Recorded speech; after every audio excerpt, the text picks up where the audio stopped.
করে স্কুলগুলোতে বাউল ঢুকায়, গায়ক ঢুকায়, ড্যান্সার ঢুকায়, আমার সন্তানগুলোকে এমনভাবে তুলে ধরে, আমার জানাজায় পড়াবে তো দূরের কথা, আমার এমন সন্তান আছে মা বাবার জানাজার মধ্যে উপস্থিত পর্যন্ত হতে পারে না। এই শিক্ষা দিয়েছেন আপনি, কমসে কম এমন একটা শিক্ষা দিবেন যাতে করে কবরে যাওয়ার পর আপনি শুনতেছেন যে আপনার সন্তান পড়তেছে রব্বির হামহুমা কামা রাব্বায়ানি। আমরা একবার আবেদন করলাম প্রতিটা স্কুল, ভার্সিটি, কলেজে এমন একজন করে টিচার দিন, এমন একজন করে শিক্ষক দিন, মুআল্লিম দিন, তারা বাংলা, ইংরেজি, অঙ্কর পাশাপাশি আমার দেশের মাথার ঘাম পায়ে ফেলা খেটে খাওয়া মানুষগুলোর টাকাগুলো যাতে সার্থক হয় এমন একটা করে শিক্ষক দিবেন। ওই শিক্ষকগুলো সন্তানগুলোকে কোরআনের শিক্ষা দিবে। কিসের শিক্ষা দিবে? মানেছে আমাদের কথা? মানলো না তো। মানা না মানার পরে আরেকটা বিপরীত কাজ কি করে দেখালো, স্কুলগুলোর মধ্যে গানের শিক্ষক ঢুকালো। গানের শিক্ষক। কিসের শিক্ষক? গানের শিক্ষক। আমরা যতই বলি আলহামদুলিল্লাহি ওয়ালিয়্যি ওয়াহদা ওয়াসসালাতু ওয়াসসালামু আলা সাইয়্যিদিল আমবিয়াই ওয়াল মুরসালিন সাইয়্যিদানা ওয়া সানাদানা ওয়া হাবিবানা ওয়া হাবিবা কুলুবিনা وطبيبنا ومولانا محمد صلى الله عليه وسلم تسليما كثيرا كثيرا وداعيا إلى الله بإذنه وسراجا منيرا. قال الله تعالى في كلامه المجيد وبالوالدين إحسانا. قال النبي صلى الله عليه وسلم سألت النبي صلى الله عليه وسلم أي أعمال أحب إلى الله عز وجل؟ قال الصلاة والسلام الصلاة على وقتها. قلت ثم أي؟ قال ثم بر الوالدين. قلت ثم أي؟ قال ثم الجهاد في سبيل الله أو كما قال عليه الصلاة والسلام. लंदन की हवा दिल में लगी मदर बेदर भूल गई. लंदन की हवा दिल में लगी मदर बेदर भूल गई. साया कुफर दिल में बोरी नूर खुदा भूल गई. साया कुफर दिल में बोरी नूर खुदा भूल गई. साया कुफुर दिल में बोरी नूर खुदा भूल गई. ला इलाहा मोहब्बत शक्ल बोरी ला इलाहा ला इलाहा इल्लल्लाह ला इलाहा لا إله لا إله إلا الله لا إله لا إله. মরণে চেহারা মোবারক দেখায় আকা কাছে বসে কালিমাটা পড়িয়ে দিও. মরণে চেহারা মোবারক দেখায় আকা কাছে বসে কালিমাটা পড়িয়ে দিও.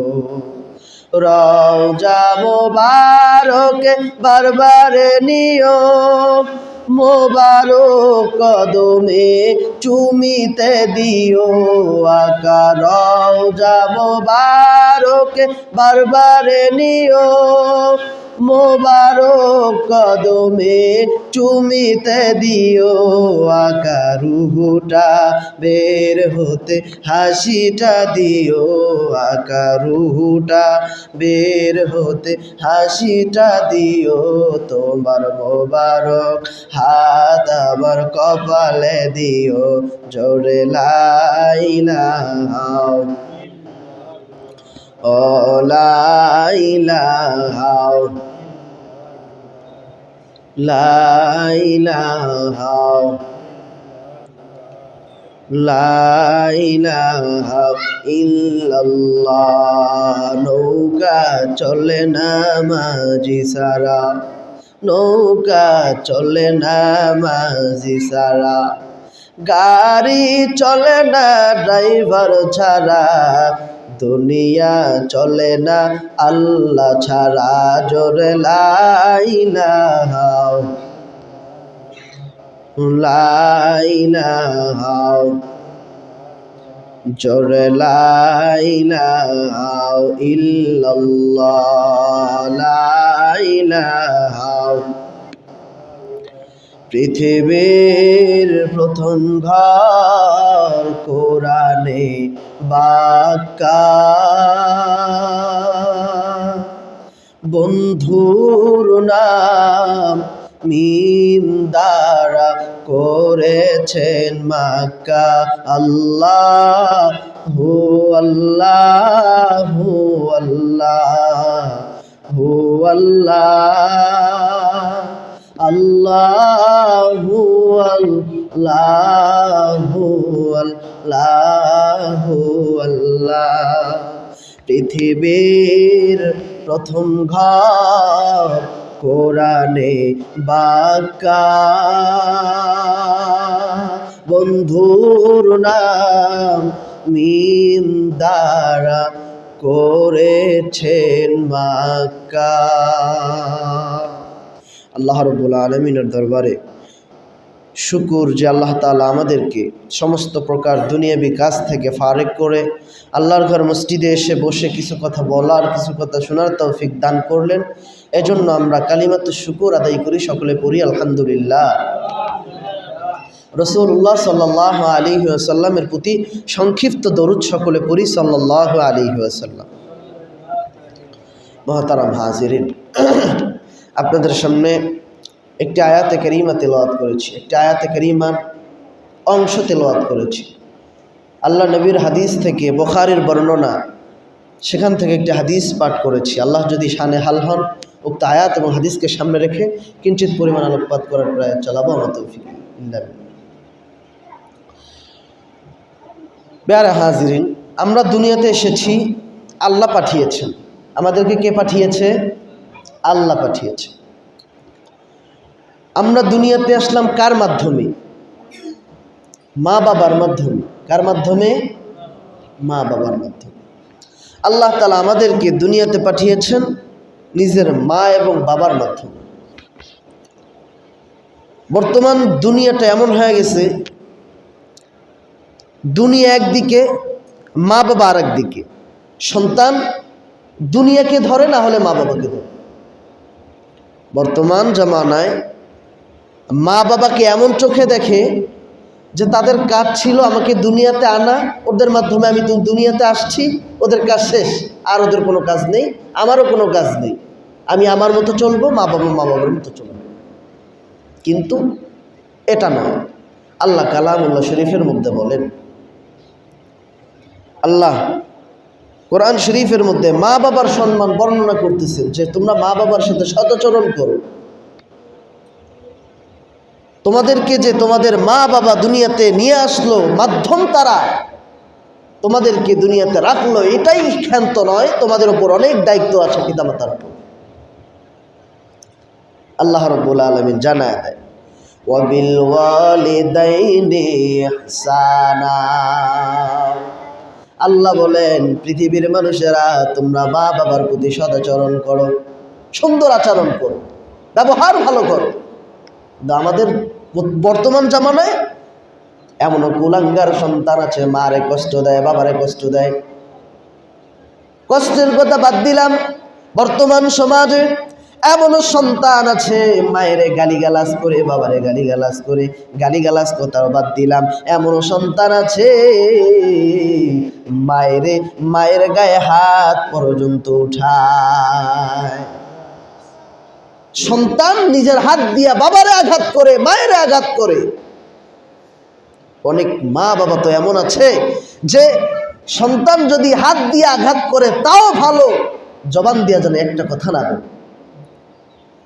কিন্তু আমাদের সমাজের সন্তানেরা যেমনি খুশি মা বাবাকে কষ্ট দেয়, কিন্তু আল্লাহ নিষেধ করছে। মা বাবা যদি কাফেরও হয়, মনে করেন মা বাবা কাফের, আপনি মুসলমান, তারপরেও মা বাবাকে সদাচরণ করার বিষয় আল্লাহ তাআলা কোরআনুল কারীমে বলে গেছে। আল্লাহর নবীর হাদিস, আল্লাহর নবীর স্ত্রী, এক স্ত্রী আল্লাহ নবীকে বলতেছে, ইয়া রাসূলুল্লাহ, ইয়া হাবিবাল্লাহ, আমার মা তো মুশরিকা, মুশরিক, শিরিক করে, মুসলমান নয়, আমি কি তার ব্যাপারে কিরকম ব্যবহার করব?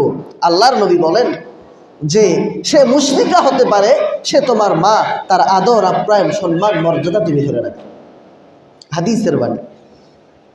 আল্লাহ রাব্বুল আলামিন বলেন, ওয়াবিল ওয়ালিদাইনি ইহসানা, তোমরা পিতামাতার সদাচরণ করো। বললেন কে? আল্লাহর বাণী। তোমরা পিতামাতার সদাচরণ করো। তারপর আল্লাহ বলেন, ফালা তাকুল লাহুমা উফিন, আল্লাহ বলেন ফালা তাকুল লাহুমা উফিন, এমন কথা বইলা ধমক দিও না যাতে করে মা বাবা কষ্ট পায়। কেমন কথা? উফিন। আল্লাহ কালামে জানায়া দেয়, মা বাবারে উফ শব্দ বলবা না যেটা শুই না তোমার মা বাবা কষ্ট পায়। এমন একটা সাধারণ কথাও বলতে নিষেধ করেছে মা বাবাকে। এটা আল্লাহর আদেশ, এটা আমার কথা নয়, কোরআনের কথা। আল্লাহ বলে দিয়েছেন, তোমরা মা বাবার সাথে এমনভাবে কথা বলো তোমাদের কষ্টে কথার দ্বারাও যেন মা বাবা কষ্ট না পায়। এজন্য কথা বলার ক্ষেত্রে মা বাবার সাথে খেয়াল দিয়ে কথা বলবেন তো ইনশাআল্লাহ। ইনশাআল্লাহ। বন্ধুগণ আমার, আল্লাহ বলেন, ফালা তাকুল লাহুমা উফিন, তোমরা এমনভাবে কথা বলো, এমনভাবে কথা বইল না যাতে করে মা বাবা কষ্ট পায়। উফ শব্দ দ্বারাও মা বাবারে কষ্ট দেওয়া যাবে। আল্লাহ বলেন পরের আয়াতে, পরের অংশের মধ্যে আল্লাহ বলেন, ওয়ালা তানহারহুমা, ওয়ালা তানহারহুমা, এর সন্তান, আল্লাহ রাব্বুল আলামিন বলে, ওয়ালা তানহারহুমা, এরা যুবক সন্তান, মার বাবারে খবরদার খবরদার ধমক দিয়া কথা বলবা না। কি দিয়া? ধমক দিয়া কথা বলবা না। ওয়ালা তানহারহুমা, এরা সন্তান, মার বাবারে ধমক দিয়া কথা বলা যাবে। কার কথা? আল্লাহর কথা। আমাদের সমাজে আজকে সন্তানরা কি করে? ধমক। প্রথমে আল্লাহ আয়াতের প্রথম অংশে আল্লাহ বলতেছেন উফিন, উফ শব্দ দ্বারাও কষ্ট দিও না। এটার ব্যাখ্যা অনেকেই বলে যে তোমরা এমন কষ্ট দিও না যে মা বাবা উফ বলবে। কথাটা এটা এরকম না। কথা হলো এমন ব্যবহার করিও না, এমন কষ্ট দিও না যার দ্বারা মা বাবা উফ বলে ওঠে। না, তুমি এমন কথা বইলো না, তুমি উফ বইলো না যার দ্বারা মা বাবা কষ্ট পায়। তুমি মা বাবার একটা কাজে বিরক্ত বোধ করতেছো, উফ বলতেছো, এর দ্বারা মা বাবা কষ্ট পাইল। কোরআনে আল্লাহ এটা নিষেধ করেছে। তারপর আল্লাহ বলেন, ওয়ালা তানহারহুমা, তাদেরকে ধমক দিও না, মা বাবাকে ধমক দিও না। নিষেধ করেছেন কে? আল্লাহ। আমাদের সমাজে আজকে আল্লাহ বললেন ধমক দিও না, কিন্তু আজকের পোলাপান, আজকের যুব সমাজ মা বাবার গায়ের ওপর লাঠিচার্জ করতেও রেডি হয়ে যায়। এমন এমন পরিস্থিতি আছে। অনেকেই বলে, হুজুর আপনি যাই বলেন, আমার মা বাবাটা অন্য মা বাবাদের মতো না, অন্যরকম কেন জানি। সে যেরকমই হোক, কোরআনে যেভাবে শিখিয়েছেন সেভাবে আপনাকে চলতে হবে, কোরআনে যেভাবে জানিয়েছেন সেভাবে আপনাকে জানতে হবে। আল্লাহ বলেন, ওয়ালা তানহারহুমা, তোমরা মা বাবাকে কষ্ট দিও না, কষ্ট দেওয়া যাবে না। পরের অংশে আল্লাহ রাব্বুল আলামিন বলেন, ওয়াকুল লাহুমা কাওলান কারীমা, অকুল লাহুমা, তোমরা কথা বলো, অকুল বলো, লাহুমা সেই দুইজনের সাথে, কওলান কারীমা সুন্দর চয়ন। কিভাবে কথা বলবে তাদের সাথে? তাদের সাথে এমনভাবে কথা বলবা, নম্র স্বরে কথা বলবা, যাতে করে বেয়াদবির কোনো আচরণ না আসে। এমনভাবে কথা বলবা, ওয়াকুল্লাহুমা কওলান কারীমা। এর সন্তান, মা বাবার সাথে যখন কথা বলবা, নম্র স্বরে কথা বলবা, এমনভাবে কথা বলবা যাতে করে বেয়াদবি না হয়, মা বাবা তোমার কথা দ্বারা যাতে কষ্ট না পায়। কে বলেছেন? আরো জোরে বলেন না, কে বলেছেন? বানিয়ে বলছি না ভাই। মা বাবাকে কষ্ট দিয়েন না, কপাল পুড়ে যাবে, বরবাদ হয়ে যাবে জীবন। আপনি মা বাবাকে কষ্ট দিলেন, আপনি কি মনে করতেছেন? আপনিও লিখে রাখেন, যদি ডায়েরি থাকে, কলম থেকে, শিক্ষিত হয়ে থাকেন, তাহলে লিখে রাখেন, আপনার যে দুই একটা সন্তান হচ্ছে, আপনি যেভাবে শিখিয়েছেন তারাও সেভাবেই শিখেছে, সেরকম আচরণ আপনার সাথেও করবে। আপনারা বহুত নজির দেখেছেন। আপনি আপনার মা বাবাকে বুড়া বলবেন, বাবাকে বুড়া, মায়েকে বুড়ি বলে তাদেরকে অসম্মান করবেন, সম্মানের পাত্র বানাবেন না, তো আল্লাহ তাআলাও আপনাদের জন্য এমন সিস্টেম করে দিবে যে আপনি সন্তান হয়ে মা বাবার সাথে যেরকম আচরণ করেছেন, আপনি বাবার প্রতি আপনার সন্তানরাও তেমন আচরণ করবে।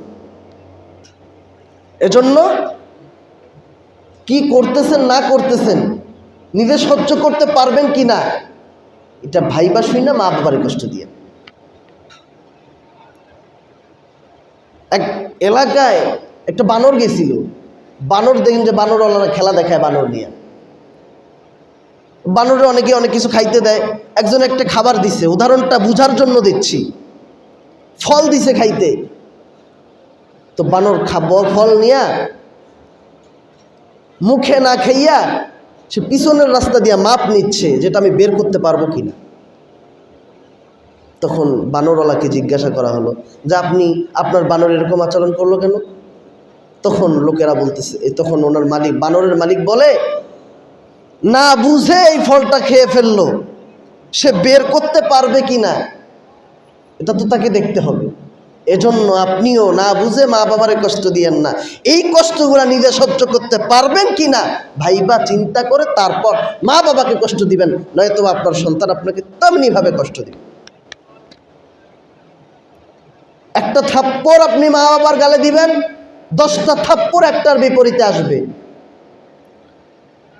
ভাঙা প্লেটে মা বাবাকে খাবার দিবেন, আপনাকে খাবারের জন্য প্লেট লাগবে না, কলা পাতায় খাবার দিবে। কথাগুলো বুঝছেন? সব কথার এক কথা, মা বাবা যেমনই হোক, তাদের সদাচরণ, তাদের সম্মান, তাদের মর্যাদা উল্লেখ করেছেন কোরআনে কে? আরো জোরে বলেন কে? আল্লাহর বাণী মানতে রাজি আছেন?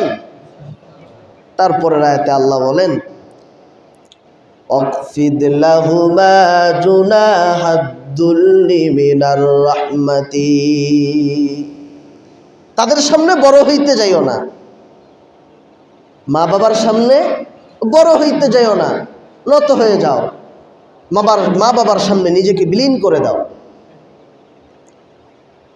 মা বাবার প্রথমে আল্লাহ বললেন পিতা মাতার সাথে ইহসান করবা, দয়া করবা, অনুগ্রহ করবা। তারপরে আল্লাহ বলেন এমন কথা দ্বারা কষ্ট দিবা না, উফ বলবা না, যার দ্বারা মা কষ্ট পায়। তারপরে আল্লাহ বলেন তাদেরকে ধমক দিয়া কথা বলবা না। তারপরের অংশে আল্লাহ বলেন তাদের সাথে কথা বলবা, এমন কথা বলবা, নম্র স্বরে কথা বলবা, যে কথার দ্বারা যাতে করে তারা কষ্ট না পায়। তারপর আল্লাহ বলেন তাদের সামনে নম্র হয়ে যাও, ভদ্র হয়ে যাও, নত হয়ে যাও, তাদের সামনে বড় হইতে যাও না। শিখিয়েছেন কে? পরের আয়াতে আল্লাহ বলেন, আল্লাহ পরের অংশে সন্তানের জন্য মা বাবার দোয়া শিখিয়ে দিচ্ছেন। সকলে আমার সাথে পড়েন, ওকুর রব্বির হামহুমা কামা রব্বায়ানি সগীরা।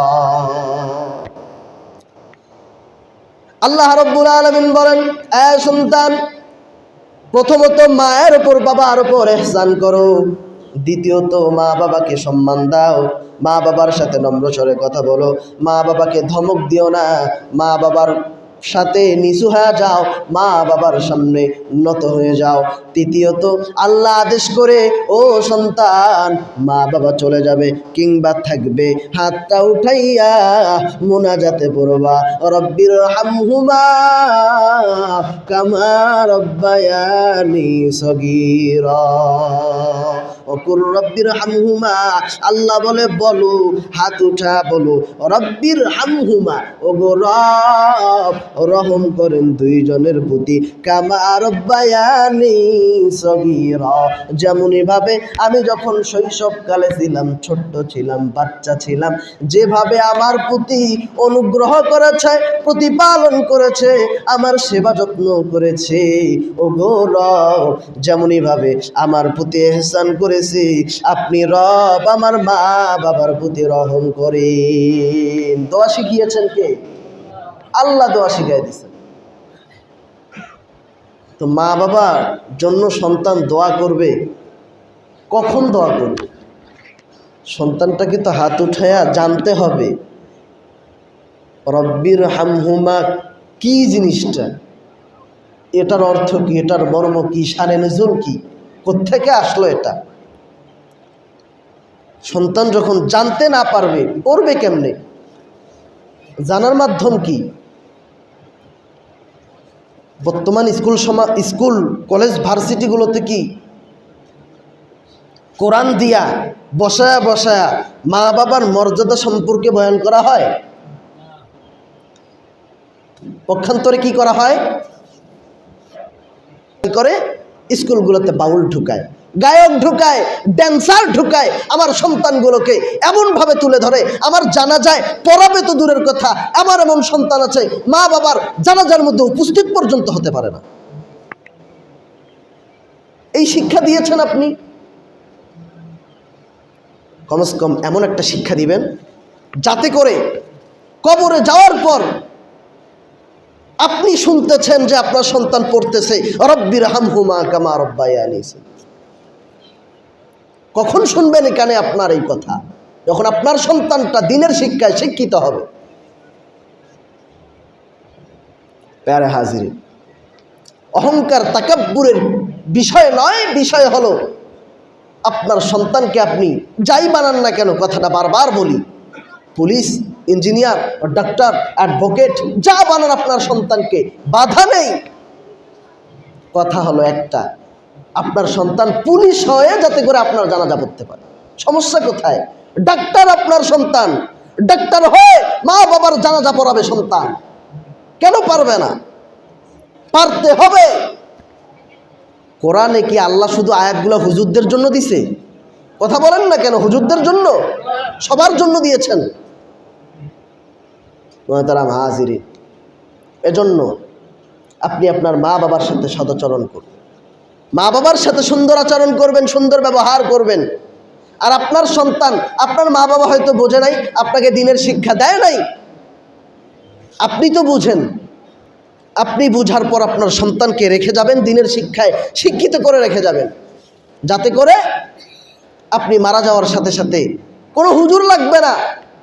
নিজের ছেলে আর্মি, নিজের ছেলে পুলিশ, নিজের ছেলে ডক্টর, বিদেশ থেকে, লন্ডন থেকে, আমেরিকা থেকে, ঢাকা থেকে, মোবাইলের মধ্যে কোরআন শরীফ আছে, মোবাইল তো নেই, হাফেজ, দিলের মধ্যে কোরআন আছে, গাড়িতে উঠবে সূরা ইয়াসিন শুরু করবে, রহমান শুরু করবে, মুলুক শুরু করবে, পড়বে পড়বে, মা বাবার মাগফিরাতের নামে পড়তেই থাকবে। তারপর বাড়িতে গিয়ে পৌঁছবে, গোসল করাবে, জানাজা দিয়ে দাফন কাফন দিবে। আল্লাহ কয় সন্তানটা ভালো রেখে গেছে, ফেরেশতা দেরি করিস না, সাথে সাথে কবরের মধ্যে জান্নাতের ব্যবস্থা করে দে। এটা কখন করবে ভাই? যখন সন্তানটাকে আপনি কোরআনের শিক্ষা দিবেন। প্রাথমিক অবস্থায় সন্তানটাকে কোরআনের শিক্ষা দিন, সন্তানটাকে দিনের পথে চলানো শিখান। দুনিয়ার অবস্থা একেবারেই কিয়ামত সন্নিকটে। আল্লাহ নবী কিয়ামতকে দেখিয়ে দিয়েছেন 2 আঙ্গুলের ইশারায়, এতটুকু সময়ের মধ্যে কিয়ামত চলে আসবে। আপনি আমি দেখতেছি ভূমিকম্প, বিভিন্ন, এমন কোনো আলামত বাকি নেই কিছু কিছু আলামত জহের হয়ে গেছে কিয়ামতের। কখন কি হয়ে যায় বলা যায় না। শুধু নিঃশ্বাসটাই তো, এটাই তো নাকি? শুধু নিঃশ্বাসটা, আপনি আর আমি নিঃশ্বাস নিচ্ছি। বিজ্ঞানী থিওরি অনুযায়ী দিনে কয়েক হাজার বার মানুষ নিঃশ্বাস নেয়, নিঃশ্বাস ছাড়ে। এতটুকুই তো, এতটুকু বন্ধ হয়ে গেলে সব রং তামাশা শেষ, এক নিমিষেই সব শেষ। আপনার বাড়ি, আপনার গাড়ি, আপনার দালান কোঠা, আপনার সন্তান, আপনার কোটি কোটি টাকা, বিলিয়ন বিলিয়ন টাকা, অফিস, ফ্যাক্টরি, কিছুই থাকবে না। এই শুধু নিঃশ্বাসটা, দেখেন না, নিঃশ্বাসটাই শুধু। কয়েকদিন আগের একটা ঘটনা, মাদ্রাসার মধ্যে ছাত্র তাহাজ্জুদ পড়তেছে, নামাজ, তাহাজ্জুদের নামাজে উঠে, তাহাজ্জুদের নামাজে গেছে, নামাজের মধ্যে মরে গেছে, ইন্তেকাল করেছে। ছোট্ট ছাত্র মাদ্রাসার, এদের জীবনটা কত সুন্দর। আল্লাহ তাআলা আমাদেরকে সবাইকে নামাজরত অবস্থায় মউত দান করুক, সকলে পড়ে না আমিন।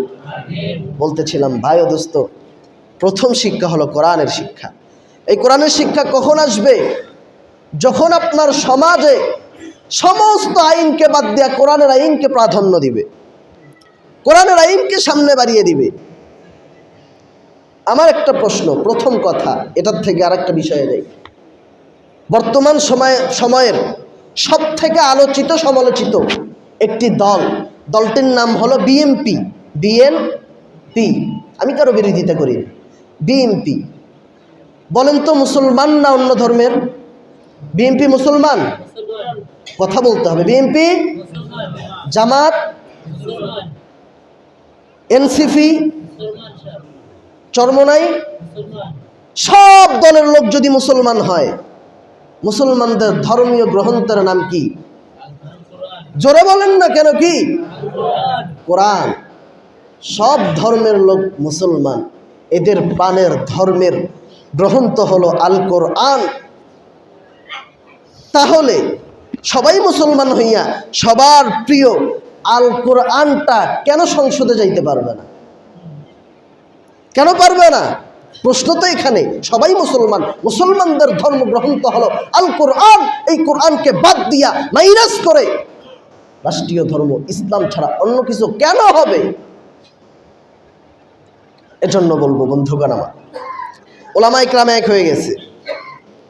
সামনের বিজয় ইসলামের বিজয়, আল কোরআনের বিজয়। অনেকে বলতেছিলেন হুজুররা এক হতে পারবে না। আলহামদুলিল্লাহ ঐক্য হয়েছে। এই ঐক্য যারা হবে না, বর্তমান এখন যারা ঐক্য হবে না, ওলামা ইকরামের সাথে আসবে না, জাতি তাদেরকে চিহ্নিত করে রাখবে ইনশাআল্লাহ। আর ওলামা ইকরামের কাজ তারা করেছে, ঐক্য হয়েছে, সিদ্ধান্ত এখন আপনাই আর আমি নিব। সিদ্ধান্ত কে নিবে? সিদ্ধান্ত আপনাদের হাতে। আমেরিকা, ইন্ডিয়া, এদের আইনে চলবেন নাকি রবের কালামুল্লাহর আইনে চলবেন, সিদ্ধান্ত আপনার হাতে। আপনাকে দিয়ে দিলাম, আপনি এখন নিয়ে নিন। আপনি যদি চান দুনিয়া চলবে রবের আদেশে, রবের আইনে, তাহলে কোরআনকে সাপোর্ট করে সামনে বাড়বেন। আর যদি চান যে খোদার আইন চাই না, আমেরিকার দাসত্ব করে থাকতে চাই, কোনো সমস্যা নেই, যেভাবে এতদিন ধরে আছেন সেভাবেই থাকেন। আল্লাহ তাআলা আমাদেরকে ন্যায়ের পক্ষে থাকার তৌফিক দান করুক, সকলে পড়ে না আমিন। বলতেছিলাম, কখন আপনার সন্তানটা কোরআনের শিক্ষায় শিক্ষিত হয়ে আপনার জানাজা সম্পূর্ণ করতে পারবে? তখন যখন সন্তানটাকে দ্বীনের শিক্ষায় শিক্ষিত করবে। আজকে তো এমনও সন্তান আছে মা বাবাকে কষ্ট দেয়, আঘাত করে, থাপ্পড় দেয়, গালিগালাজ করে। এমনও মা আছে সন্তানের থেকে পানা চাওয়ার জন্য আল্লাহর কাছে কাঁদে। ভাই আমার বন্ধুগণ, খবরদার! এই খবরদারটা তো আমার কথা না, আল্লাহ বলছেন। তাফসীরের মধ্যে দেখলাম, তাফসীর কারকরা বলছে, খবরদার, ওয়ালা তানহারহুমা, ধমক দিও না, মা বাবাকে ধমক দিও না। তো আমরা আজকে আঘাত করি, হাত দিয়ে আঘাত করি, মুখ দিয়ে আঘাত করি। অনেক কুলাঙ্গার সন্তান আছে, তারা মা বাবাকে পা দিয়েও আঘাত করে। আল্লাহ আমাদের মাফ করুক, সকলে পড়ে না আমিন। এই সমস্ত মায়ের দোয়া, 3 জন ব্যক্তির দোয়া আল্লাহ ফেরত দেয় না। মা বাবা যখন হাত উঠায়া সন্তানের জন্য হাতটা উঠায়, তো আল্লাহ বলেন আমার আসমান খোলা সেই কানেকশন ওই মায়ের আর আমার, ওই মা যখন হাত উঠায়া সন্তানের জন্য বলে আল্লাহ আমার সন্তানটারে সহি সালামতে রাখেন, আমার সন্তানটারে মাফ করে দেন, আমার সন্তানটাকে কোরআনের পথে কবুল করেন। আল্লাহ বলেন মা দোয়া করতে দেরি হয়, আমি আল্লাহ ওই মায়ের দোয়া কবুল করে নিতে দেরি করি না। আল্লাহর কথা। এজন্য বলবো মা বাবাকে কষ্ট দিবি না। পায়ে হাত দিয়া বলি, যদি মা বাবাকে কষ্ট দিয়ে থাকেন, আঘাত দিয়ে থাকেন কথার দ্বারা কিংবা হাত দ্বারা, ও যুবক, যদি কেমনে বুঝাইলে বুঝবা, যদি বলো হুজুর পায়ে ধইরা বুঝাইতে হবে, আপনি পা গায়ে দেন, আমি পা ধইরা বুঝাই।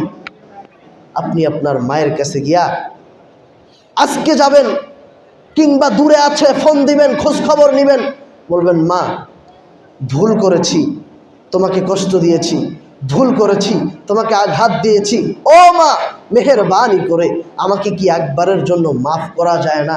খোদার কসম করে বলি এমন কোনো মা নাই দুনিয়াতে যে সন্তানকে মাফ না করে বসে থাকতে পারবে। পায়ে ধরতে হবে না, যদি গিয়া বলেন আমারে মাফ কইরা দাও মা, আমি ভুল করেছি।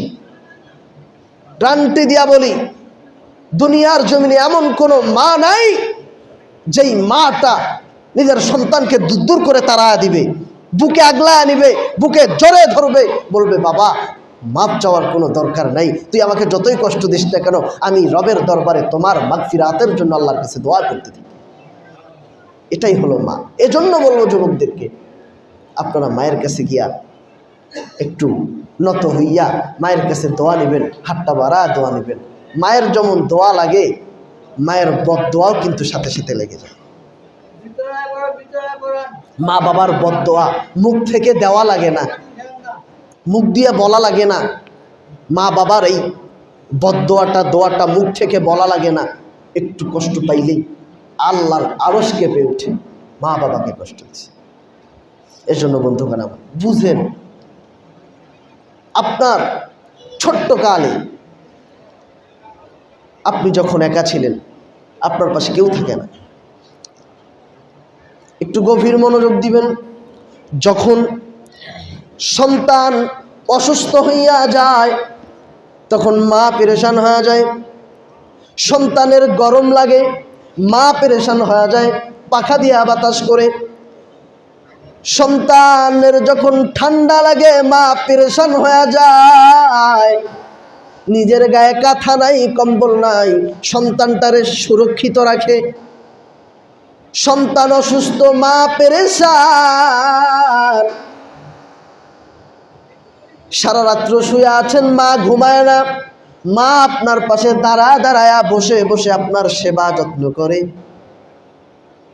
যখন আপনার কেউ নাই, আপনার মা আপনার পাশে বসে বসে সেবা যত্ন করে। আপনি অসুস্থ, আপনার মা পেরেশান, আপনারে গরম লাগছে, আপনার মা পেরেশান, আপনার ঠান্ডা লাগছে, আপনার মা পেরেশান। এরে যুবক, কিছু খাইতে চাইছো, মায়ের কাছে টাকা নাই, মা নিজে না খাইয়া সন্তান তোমারে খাওয়াইলো। মা নিজে সুন্দর কাপড় জামা কাপড় না পইরা সন্তানরে পরাইলো। এই সন্তান বড় হইয়া মা বাবারে কষ্ট দেয়। এমনও সন্তান আছে বর্তমান জামানায়, বলে কি বাবা বুড়া, মায়ে বুড়ি, বউ আমার পরোয়া সুন্দরী, বউয়ের পাল্লায় পড়ে মা বাবারে কষ্ট দেয়। এমন যুবক আছে না নাই? কথাগুলা বাস্তবতার সাথে মিলাবে।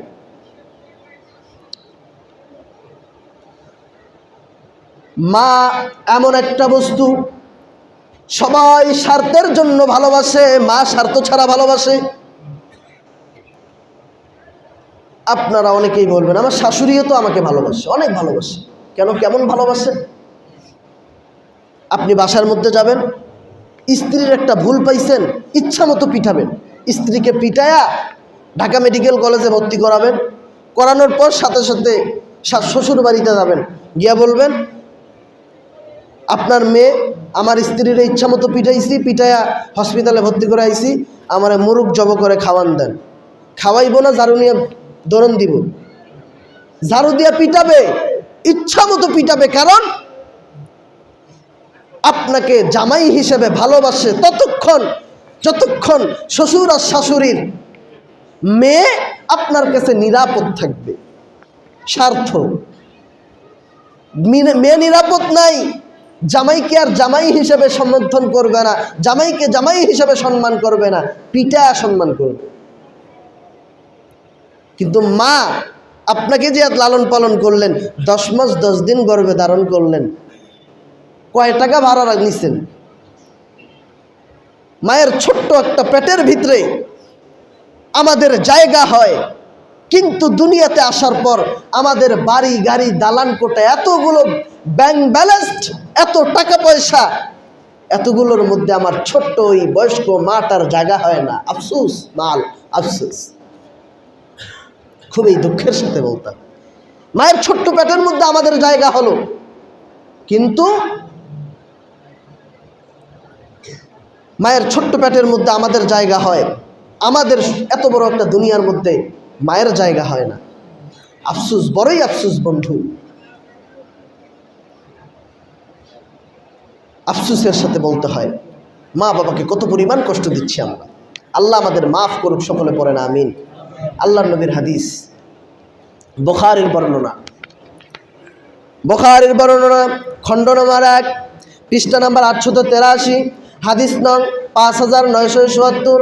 আল্লাহর নবী বলেন, আল্লাহর নবীর দরবারে আব্দুল্লাহ রাদিয়াল্লাহু তাআলা আনহু আল্লাহর নবীকে বলেন, ইয়া রাসূলুল্লাহ, ইয়া হাবিবাল্লাহ, ইয়া রাসূলুল্লাহ, সালতুন নবী সাল্লাল্লাহু আলাইহি ওয়াসাল্লাম, ইয়া রাসূলুল্লাহ, ইয়া হাবিবাল্লাহ, আইয়ু আমালি আহাব্বু ইলাল্লাহ। আব্দুল্লাহ রাদিয়াল্লাহু তাআলা আনহু আল্লাহর নবীর দরবারে গিয়া বললেন, ইয়া রাসূলুল্লাহ, ইয়া হাবিবাল্লাহ, আইয়ু আমালি আহাব্বু ইলাল্লাহ, এমন কোন আমল আছে যেটা আল্লাহর কাছে অতি প্রিয়, অতি প্রিয়? আল্লাহর নবী বলেন, আল্লাহর নবী বলেন, as-salatu waqtuha, as-salatu waqtuha। প্রথম হচ্ছে ওয়াক্ত মতো নামাজ পড়া, সময় মতো নামাজ পড়া। তখন সাহাবী বলে, সুম্মা আইয়ুন, তারপরে কোন আমল? আল্লাহর নবী সরকারে দু আলম বলেন, আল্লাহর নবী সরকারে দু আলম বলেন, সুম্মা বিররুল ওয়ালিদাইন। আল্লাহর নবী প্রথম নাম্বার বললেন, আল্লাহর নবী বললেন, ক্বালা সালাতু ওয়াসসালাম, as-salatu ওয়াক্তুহা, নামাজ সময় মতো নামাজ আদায় করা। দ্বিতীয়ত আল্লাহর নবী বলেন, সুম্মা বিররুল ওয়ালিদাইন, তারপর হলো মা বাবার সদাচরণ। আল্লাহর নবীর সাহাবী হযরতে আব্দুল্লাহ বললেন, তারপরে কি? সুম্মা আইয়ুন। আল্লাহর নবী বলেন, আল্লাহর নবীর সাহাবী আব্দুল্লাহ বলেন, সুম্মা আইয়ুন। আল্লাহর নবী বলেন, ফি সাবিলিল্লাহ, জিহাদু ফি সাবিলিল্লাহ। তৃতীয় নাম্বার হলো জিহাদ ফি সাবিলিল্লাহ। তার মানে এত বড় একটা জিহাদ, এত বড় আল্লাহর বিধান, জিহাদের আগে মা বাবার সদাচরণ, মা বাবার সম্মান, মা বাবার মর্যাদা আল্লাহর নবী হাদিসের মধ্যে বর্ণনা করেছেন। প্রথম হলো নামাজ ঠিক করতে হবে, সময় মতো নামাজ পড়া। আল্লাহর নবীর সাহাবী বললেন, ইয়া রাসূলুল্লাহ, সব থেকে প্রিয় আমল আল্লাহর কাছে কি? প্রথম কি? আল্লাহ নবী বললেন, as-salatu waqtuha, সময় মতো নামাজ পড়া। সুম্মা আইয়ুন। আব্দুল্লাহ রাদিয়াল্লাহু তাআলা বললেন, সুম্মা আইয়ুন, তারপরে কোন আমল? আল্লাহ নবী বলে, সুম্মা বিররুল ওয়ালিদাইন, তারপর হলো মা বাবার সদাচরণ। আব্দুল্লাহ রাদিয়াল্লাহু তাআলা, তারপর কি? আল্লাহ নবী বললেন, তারপর হলো জিহাদ। তাহলে প্রথম নামাজ, তারপর মা বাবার সদাচরণ, তারপরে জিহাদ। প্রথমে নামাজ, তারপর মা বাবার মর্যাদা সম্পর্কে আল্লাহর নবী বলেছেন। বুখারীর হাদিস এটা। আরেকটা হাদিস, আল্লাহর নবীর কাছে এক লোক আসলো, যা রাজুলুন ইলা রাসূলুল্লাহ সাল্লাল্লাহু আলাইহি ওয়াসাল্লাম। একজন লোক আল্লাহর নবীর দরবারে আসলো, এসে বলতেছে, ইয়া রাসূলুল্লাহ, ইয়া হাবিবাল্লাহ, মান আহাক্কান নাসি মান আহাক্কান নাসি, এমন কোন জিনিস মানুষের কাছে হক, আমার কোন জিনিস যেটা সব থেকে বেশি হকদার মানুষ পাবে। আল্লাহ নবী বলে উম্মুকা, তোমার মা। আল্লাহর নবীর সেই সাহাবী গ্রাম্য লোক বললেন সুম্মা মান, তারপর কে? আল্লাহ নবী বলে উম্মুকা, তোমার মা। আবার লোকটা জিজ্ঞাসা করলো তৃতীয়বার, তারপর কে? সুম্মা মান, তারপর কে? আল্লাহ নবী বলে উম্মুকা, তোমার মা। তিনবার জিজ্ঞাসা করলো কে, তারপর কে? সুম্মা মান, সুম্মা মান, ওগো নবী আমার, তারপর কে? তারপর কে? তারপর কে? আল্লাহ নবী তিনবার তার নিজের মায়ের কথা বলল। তোমার মায়ের হক পুরাপুরি প্রথম পূরণ করতে হবে। চতুর্থ নম্বরে বললেন সুম্মা মান, তখন লোকটা বলল আবুকা, তোমার বাবা। মায়ের মর্যাদা আল্লাহর নবী কতবার দিয়েছেন? তিনবার, তারপর চতুর্থবারে বাবা। বেশি কথা বলার